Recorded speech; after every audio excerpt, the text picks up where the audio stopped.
Wa idh qala Musa liqaumihi ya qaumi innakum dolamtum anfusakum bitikhadikumul ijla fatubu ila bari'ikum faqtulu anfusakum zalikum khairul lakum inda bari'ikum fataba alaikum innahu huwat tawwabur rahim.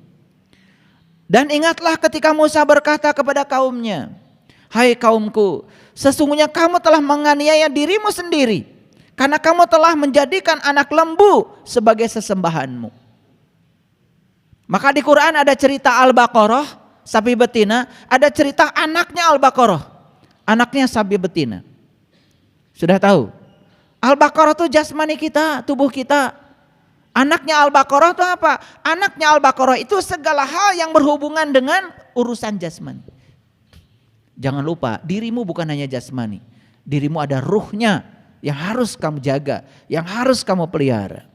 Maka jadi diingatkan, hei kaumku, sesungguhnya kamu telah menganiaya dirimu sendiri karena kamu telah menjadikan anak lembu sebagai sesembahan. Menjadikan anak lembu sebagai sesembahan artinya fokusmu dalam hidup hanya untuk urusan tubuhmu. Bagus, bagus, tubuh juga punya hak untuk itu. Tapi kalau cuma itu, melupakan yang ada dalam diri kita, yaitu jiwa kita, ruh yang ada dalam diri kita, tentu saja tidak adil. Maka bertaubatlah kepada Tuhanmu yang menjadikan kamu dan bunuhlah dirimu. Ini ada kata-kata yang sangat luar biasa. Apa yang harus dibunuh dari diri kita? Apa yang harus dibunuh dari diri kita? Bunuhlah kesombongan kita, bunuhlah ego kita, bunuh diri palsu kita. Jadilah diri sejatimu yang sebenarnya. Karena semua orang-orang yang keras rata-rata karena sedang menjadi diri palsu, dikendalikan oleh egonya. Dan ego itu adalah pikiran yang gelap.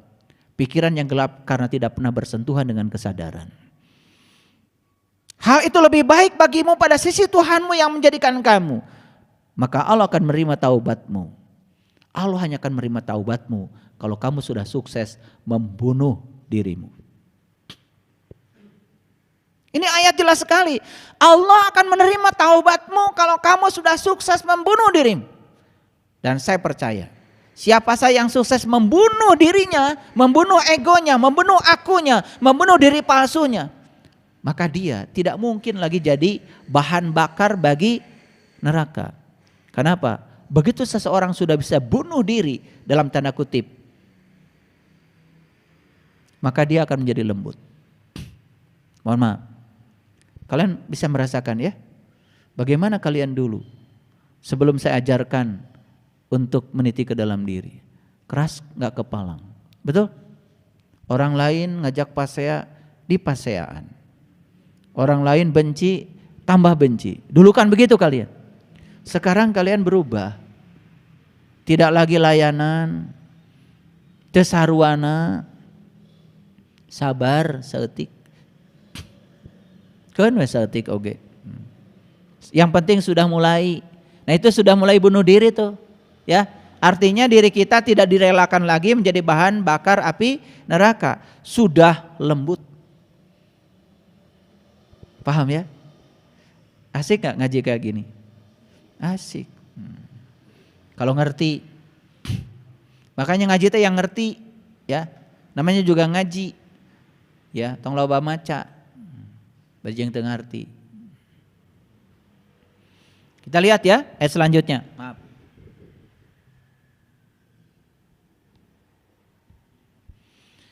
Ayat 281, ini agak banyak dulu ya ayat-ayatnya supaya untuk dasar. Wattaqu yauma turja'una fihi ilallah summa tuwaffa kullu nafsim ma kasabat wa hum la yudlamun. Dan peliharalah dirimu. Ini kan semua peliharalah dirimu, jagalah dirimu. Ini ayat semua yang saya bacakan untuk melatih subjek. Jadi sesuai dengan judul tadi, melatih subjek atau mengubah objek. Semua ayat yang saya bacakan ini adalah perintah untuk melatih subjek, bukan? Coba kita lihat ayat ini. Dan peliharalah dirimu. Dari apa? Dari hari yang waktu itu kamu semua dikembalikan kepada Allah. Kapan hari itu? Kapan hari itu? Saat mati? Bukan. Dikembalikan kepada Allah, nggak usah nunggu mati. Ini adalah hari pada saat kamu sudah bisa mati sebelum mati.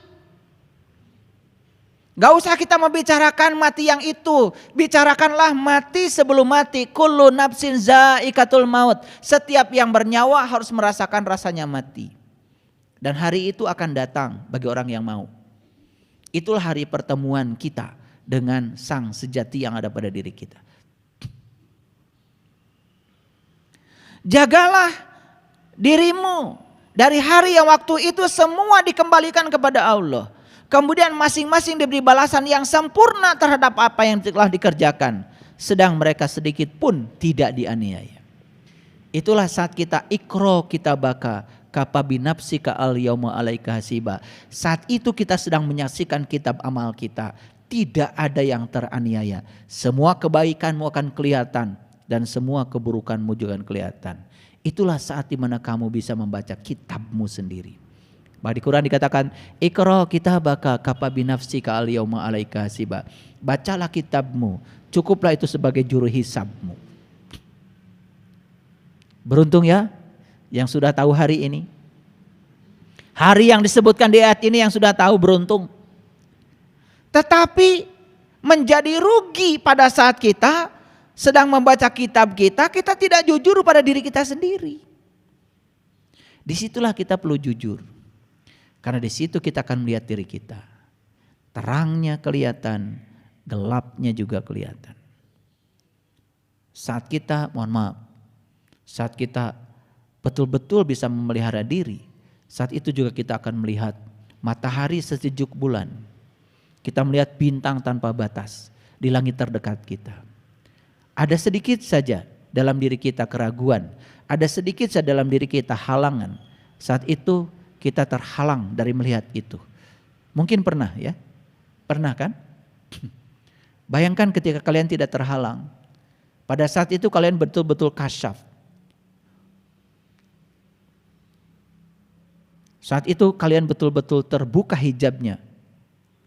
Fakasyafna anka gidoaka pabasyarukal yaumal hadid. Pada hari di mana penglihatanmu menjadi amat tajam. Saat itu kalian merasakan suatu kegembiraan yang luar biasa. Di situ kalian bisa merampas harta rampasan perang. Jadi merampas harta rampasan itu artinya adalah menyingkirkan segala penghalang yang dapat menutupi pandangan kita kepada Dia, Sang Maha Sejati yang ada dalam diri kita. Itu. Makanya ayat ini mengatakan jagalah dirimu. Dari hari yang waktu itu semua dikembalikan kepada Allah.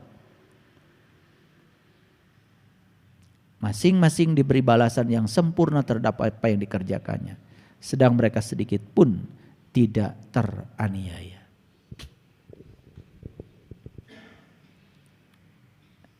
Kalau saya teruskan, ayat yang tentang jagalah, jagalah, jagalah itu jumlahnya ratusan. Kajian kita tidak akan kelar-kelar. Cukup aja dulu ayatnya sampai di situ. Dan sekarang kita bisa nangkap. Oh ternyata kita tidak punya kewajiban menjaga siapapun dalam hidup ini. Kewajibanmu adalah menjaga dirimu. Paham? Dan ketika kita sukses menjaga diri kita, secara tidak langsung sebenarnya kita sedang menjaga orang-orang yang di sekitar kita. Paham? Gitu ya. Oke, sekarang saya akan masuk dulu ke kajian kita. Melatih subjek atau mengubah objek? Jawabannya sudah ketemu kan? Melatih subjek. Jadi sekarang fokus pada diri kita sendiri. Oke. Saya ingin menjelaskan bahasa Indonesia sedikit nih. Kalau kita berbicara struktur kalimat dalam bahasa Indonesia, pasti subjek, predikat, objek, keterangan, pelengkap. Itu namanya kalimat sempurna. Pernah belajar dulu kan waktu SD? Ya, subjek, predikat, objek, keterangan, pelengkap. Yang perlu diwaspadai ini kata predikat. Kan predikat itu biasanya menyangkut identitas. Betul nggak? Ya. Seseorang lulus sarjana dengan predikat uyuhan. Ya uyuhan lulus maksudnya. Itu predikat itu. Jadi kalau saya guruin mahasiswa saya 8 tahun baru lulus. Jadi saya kadang-kadang kalau lagi itu lulus ya, kamu lulus sarjana dengan predikat uyuhan. Ya kalau aslinya kan ada cum laude, ada summa cum laude, ya maneh mah uyuhan lulus maksudnya. Itu predikat. Jadi predikat itu apa ya? Predikat itu kan sesuatu yang melekat pada diri kita. Nah sekarang gini, yang sederhana aja. Predikat apa sih yang mau melekat pada dirimu? Ingin predikat sebagai orang baik, ingin predikat sebagai orang pelit, ingin predikat sebagai orang murah hati. Semua predikat itu akan melekat pada diri kita tergantung perilaku kita. Setuju nggak? Misalkan gini. Ada orang yang pokoknya punya dikit ngasih, punya banyak apalagi gitu ya. Selalu peduli pada orang lain. Kita ngasih predikat gak sama orang itu? Apa predikatnya? Berehan, murah hati. Jadi predikat itu berhubungan dengan kata kerja sebetulnya. Predikat itu berhubungan dengan apa yang kita lakukan. Makanya kalau kita bikin kalimat pertama, kalimat itu yang kata yang paling depan biasanya subjek. Setelah subjek, predikat. Contoh misalkan gini. Ya, Bunda Mami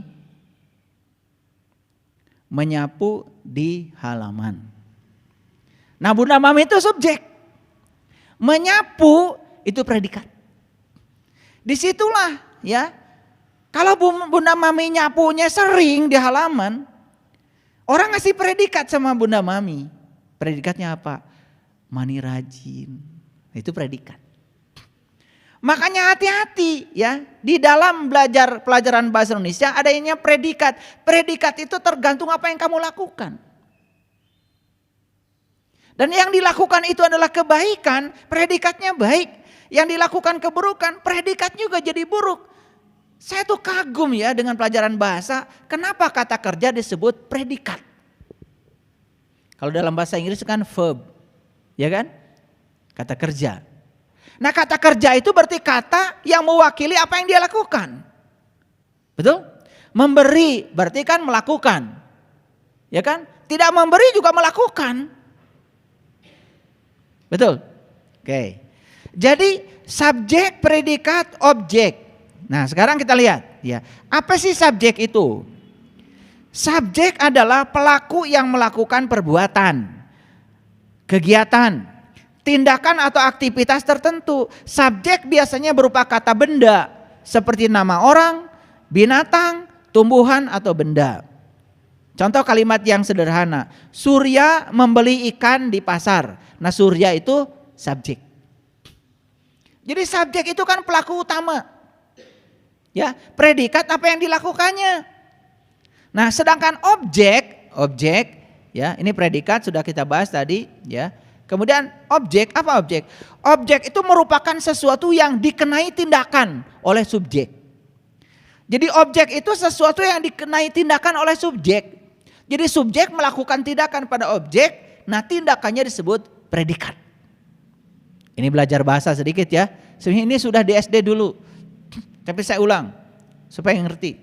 Karena kadang-kadang kalian kalau bicara nggak jelas susunan kalimatnya. Ya, nggak jelas. Makanya saya kalau merhatikan orang, kalau struktur bahasanya sudah mulai amburadul, biasanya otaknya juga amburadul.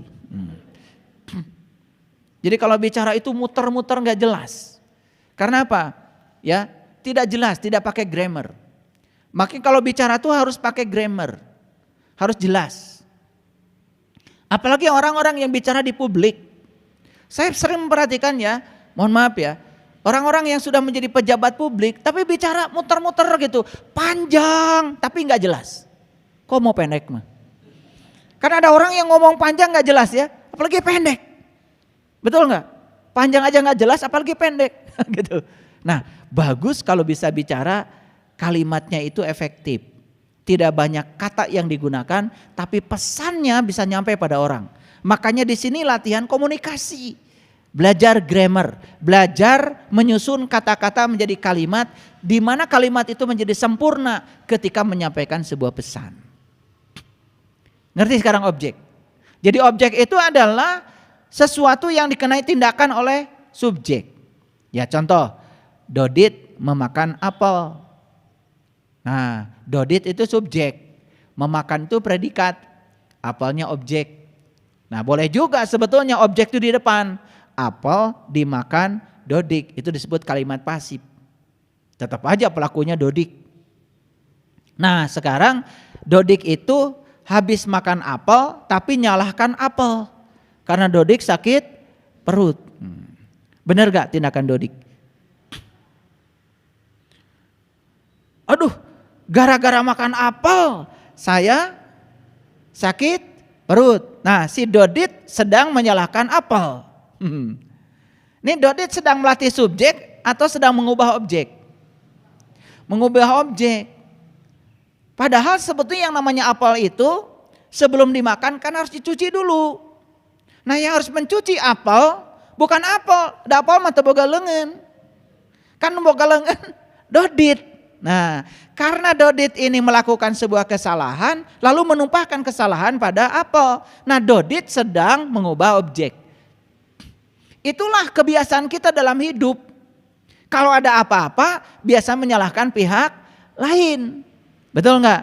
Kan kalian bangun tidur, kemudian ya leher pegel. Ketika ditanya, kunaon eta nyepengan wae beheung? Jawabannya salah bantal. Tuh. Itu sudah jadi kebiasaan. Bantal wae kurang mah disalahkeun. Gelonya bantal disalahkeun gitu. Itu karena kebiasaan. Betul enggak? Eta. Kunaon eta nyepeng patuangan, asup angin. Tuh, mulai nyalahkeun angin. Itu bahasa sehari-hari yang terucap oleh kita, mencerminkan bahwa kita sebetulnya setiap hari lebih banyak mengubah objek ketimbang melatih subjek. Gitu.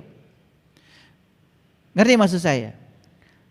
Piknik ke Timur Tengah. Kebetulan di sana sedang musim panas. Gitu? Gitu. Begitu sampai di sana, ya, ari baju nu dibawa ka ditu ngan hiji. Baju nu kandel teh. Geus nepi ka ditu teh nyalahkeun, aduh hareudang. Mun panas pisannya di dieu mah. Tuh kan. Betul enggak? Mulai menyalahkan musim, mulai menyalahkan pihak luar. Keur mah di ditu teh panas, make jaket, da bogana eta. Salah kostum. Gitu. Makanya kalau mau pergi kemana-mana itu kita harus punya kemampuan adaptasi terhadap lingkungan. Nah yang disebut dengan kebijaksanaan itu adalah kemampuan beradaptasi terhadap lingkungan. Makanya jangan suka memikirkan agar orang lain seperti yang kita pikirkan. Ya, biarkan saja orang lain apa adanya. Ubah pikiran kita tentang orang lain. Itu namanya melatih subjek. Saya yakinkan kalau kita sudah terampil melatih subjek, surga. Surga. Tapi kalau kita ingin mengubah objek, ya hadiahnya pasti neraka. Nah itu sebabnya yang dibutuhkan oleh kita sebetulnya satu, yaitu tanggung jawab. Tanggung jawab pada siapa? Tanggung jawab pada diri pribadi. Hidup bukanlah eksperimen, tapi hidup itu tanggung jawab. Jangan lari dari tanggung jawab dengan mencari-cari alasan. Karena ia merupakan bagian dari kemusyrikan yang tersembunyi. Hadis. Ini hadis. Jadi Nabi Muhammad sendiri mengatakan jangan lari dari tanggung jawab dengan mencari-cari alasan atau pembenaran. Karena ia merupakan bagian dari kemusyrikan yang tersembunyi. Nabi Muhammad mengatakan lari dari tanggung jawab dengan cara mencari pembenaran atau alasan untuk membenarkan diri karena lari dari tanggung jawab. Itu saja sudah termasuk musyrik yang tersembunyi versi Nabi Muhammad. Pertanyaannya, suka gak kita begitu? Suka kan? Padahal sudah belajar bahwa semua yang terjadi dalam kehidupan kita adalah reaksi, hasil dari aksi kita sendiri. Aksi dan reaksi adalah hukum karma. Hukum sebab akibat. Tidak ada yang datang dalam kehidupan kita yang datangnya itu tiba-tiba. Semua yang datang dalam kehidupan kita, kita sendiri yang mengundangnya. Cuman kita sering tidak sadar bahwa kitalah yang telah mengundang itu datang.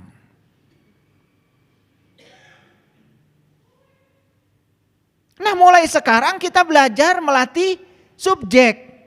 Caranya gimana? Lihat saya. Begitu ada yang datang pada diri kita, apalagi yang datang kepada kita itu tidak diharapkan kedatangannya, pasti sesuatu yang tidak kita inginkan. Caranya apa? Caranya lihat ke dalam dirimu. Tidak ada yang datang dalam kehidupanku yang bukan undanganku. Ini pasti bagian dari reaksi karena aksiku sendiri. Setiap reaksi pasti ada aksi yang setimpal. Terima yang datang walaupun tidak diinginkan kehadirannya dengan penuh tanggung jawab. Kita sudah membebaskan diri kita dari musyrik yang tersembunyi, versinya Nabi Muhammad. Saya sengaja mengambil sebuah hadis. Makanya hidup adalah tanggung jawab masing-masing individu. Apapun yang kamu pilih, apapun yang kamu lakukan itu menjadi tanggung jawabmu. Jadi semua hal yang terjadi dalam hidup kita datang itu tanggung jawab kita. Sayang sekali saat dia datang karena tidak dikehendaki kedatangannya, kita sering lari dari tanggung jawab. Maka kita terjebak dalam musyrik yang tersembunyi karena sering lari dari tanggung jawab. Tidak mau memikul tanggung jawab. Contoh, sakit. Pernah gak kalian menyadari kalau sakit adalah hasil aksimu sendiri? Selama ini apa yang terjadi? Banyak orang yang tidak menyadari kalau dia sakit bukan hasil aksinya. Seakan-akan sakit itu adalah kiriman dari orang lain. Apalagi mulai memikirkan, wah jangan-jangan kena santet. Jangan-jangan ini kiriman. Banyak sekali orang ketika sakit langsung menuduh orang lain. Bukan berfokus pada dirinya sendiri. Padahal tidak ada satu hal yang datang dalam kehidupan kita yang bukan undangan kita. Sok, sekarang sakit mah. Periksa pikiran kita. Segala di pikiran. Ya pasti mah. Tapi tengaku. Betul gak? Tengaku. Padahal sudah jelas riset neuroscience mengatakan tidak ada yang bisa menghantam lambung, asam lambung naik, gas dalam lambung bertambah kecuali pikiran.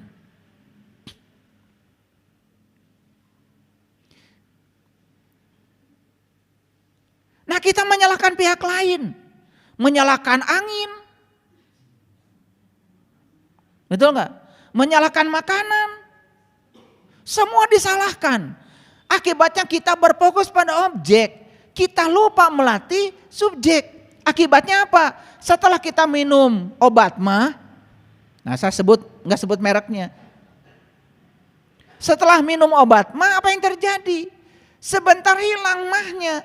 Karena apa? Karena obat mah itu hanya meniadakan gas di dalam lambung untuk sementara waktu. Tetapi produksi gas tetap saja akan ada lagi. Karena apa? Pikiranmu tidak diubah. Akibatnya apa? Kita tidak menyembuhkan penyakit secara holistik. Menyembuhkan penyakit secara lokal. Dengan cara meniadakan rasa sakit saat itu. Tetapi sumber penyakitnya tidak pernah disentuh. Makanya kalau kita tahu sumber penyakit adalah pikiran, maka satu-satunya cara adalah melatih subjek. Berarti memperbaiki pikiran. Bahkan sekarang sudah ditemukan riset. Ternyata penyakit jantung pun akibat kurang sedekah. Ini riset modern. Penyakit jantung ternyata akibat kurang sedekah. Ternyata Profesor Kazuo Murakami menemukan data orang yang sering memberi. Ternyata saat dia memberi, maka dia menemukan kebahagiaan. Kebahagiaannya itu ternyata bisa membuat pembuluh darah menjadi melebar. Jadi ternyata ada hubungan antara memberi dengan pembuluh darah. Ketika seseorang memberi, lihat yang diberi bahagia, ternyata kebahagiaan yang timbul pada dirinya menimbulkan zat kimia yang namanya oksitosin, serotonin, dopamin, endorfin. Ternyata itu bisa melebarkan pembuluh darah. Ini riset modern. Itu. Ya tentu saja ada unsur lain yang menyebabkan pembuluh darah kita menjadi menyempit. Apa itu? Loba teuing dahar sangu.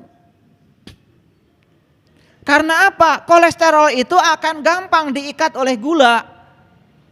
Ketika kita makan nasinya banyak, fruktosanya banyak, glukosanya banyak, maka di dalam darah kita kadar gula naik. Ketika ada kolesterol diikat oleh gula.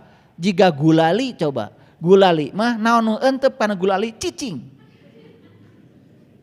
Gampang. Ini mah supaya ngerti. Kadang-kadang kalau nggak pakai contoh kalian nggak ngerti. Terlalu ilmiah. Pernah lihat gulali? Gulali ketika ada yang entep naon wae, reungit wae teu bisa ingkah. Makanya kalau terlalu banyak gula, baik gula yang berasal dari gula yang diminum secara langsung, ya, atau gula yang berasal dari nasi.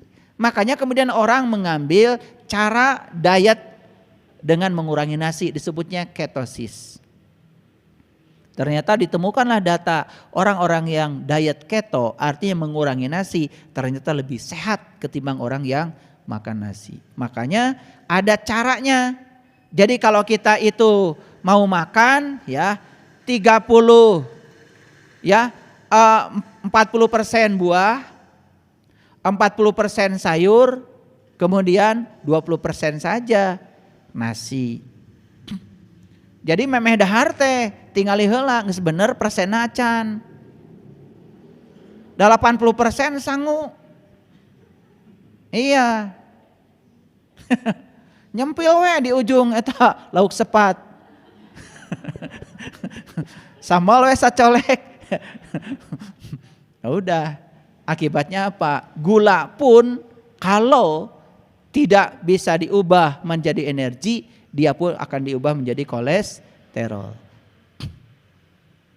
Jadi kolesterol itu bukan karena terlalu banyak makan daging. Nah, da teu kabeuli daging. Ka rumah sakit kolesterol. Eta teh sangu.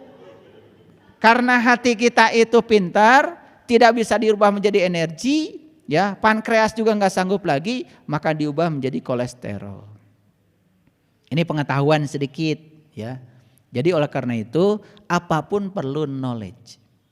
Ya, oleh karena itu maka saya pagi-pagi sarapan udah ya, saya minum jus, kemudian makan buah 3 warna, sudah minum kefir, sudah kenyang. Nanti jam 1 ya makan sedikit karbo, karena habis ceramah gini perlu karbo. Tapi karbonya saya makan porang, nasi porang, fukumi, jadi no gluten. Jadi makan buah dulu, makan nasi, minum air yang banyak, ya, kemudian makan sedikit aja. 2 sendok fukumi itu kalau dikasih air panas itu cukup buat makan. Kadang-kadang dibagi 2 sama istri saya. Itu udah puasa sampai sore gitu. Tapi kalau misalkan naik gunung apa boleh saat itu makan nasi, boleh. Sesekali boleh nyampah, saminggu sekali. Itu nyampah namanya. Mana yang nyampah tuh enggak usah. Segala di dahar. Ya. Gitu. Ya. Jadi itu penting ya.